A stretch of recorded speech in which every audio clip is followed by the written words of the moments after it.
தமிழகத்தில் தேர்தல் களம் மெல்ல மெல்ல சூடுபிடிக்க தொடங்கியிருக்கக்கூடிய நிலையில் அதிமுக பொதுச் செயலாளர் எடப்பாடி பழனிசாமியுடன் தமிழ்நாடு பாஜக தேர்தல் பொறுப்பாளர்கள் நாளை சந்திக்க இருக்கின்றனர். இது தொடர்பான கூடுதல் விவரங்களை வழங்க இணைகிறார் எமது செய்தியாளர் தாமரைக்கனி. தாமரைக்கனி, வணக்கம். இந்த சந்திப்பானது எங்கு எப்பொழுது நடைபெற இருக்கிறது? யார் யாரெல்லாம் இதில் பங்கேற்க இருக்கிறார்கள்? விரிவான தகவல்களை பதிவு பண்ணுங்க. நிச்சயமாக எடப்பாடி பழனிசாமியை நாளைய தினம் தமிழ்நாட்டின் பாஜகவுடைய தேர்தல் பொறுப்பாளர்கள் சந்திப்பார்கள் என்ற தகவல் தற்போது வெளியாகி இருக்கிறது.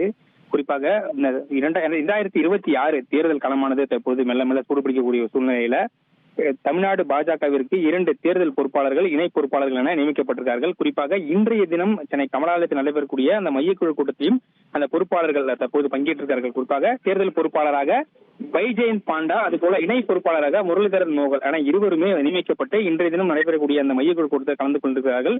இந்த நிலையில தான் நாளை காலை 10 மணி அளவில் அதிமுகவின் பொதுச் செயலாளர் எடப்பாடி பழனிசாமி இல்லம், அதாவது பசுமவை சாலையில் இருக்கக்கூடிய அந்த இல்லத்துல இருவர்களும் நேரில் சந்தித்து பேச இருப்பதாக தகவலானது தற்போது வெளியாகி இருக்கிறது. இவருடன் பாஜகவினுடைய மாநில தலைவர் நயினா நாகேந்திரன் உள்ளிட்ட 3 பேரும் நாளைய தினம் அதிமுக பொதுச் செயலாளர் எடப்பாடியை சந்தித்து அதுபோல ஏற்கனவே தொகுதி பங்கீடு உள்ளிட்ட தொடர்பாகவும் நாளைய தினம் பேச இருப்பதாகவும் ஒரு தகவலானது வெளியாகி இருக்கிறது. மேலும் இது மட்டுமில்லாமல் என்டிஏ கூட்டணியில் மேலும் சில கட்சிகளை இணைப்பதற்கும் தேர்தல் பொறுப்பாளர்கள் நேரடியாக எடப்பாடி பழனிசாமியிடமும் பல்வேறு கருத்துக்களை கேட்க இருப்பதாகவும் தகவலானது வெளியாகி இருக்கிறது. எனவே இது போன்ற நேரங்கள்ல தேர்தல் பொறுப்பாளர்கள் நேரடியாக எடப்பாடி பழனிசாமி சந்திக்கும் போது ஒரு முக்கியமான சந்திப்பாக இருக்கும் எனவும் எதிர்பார்க்கப்படுகிறது.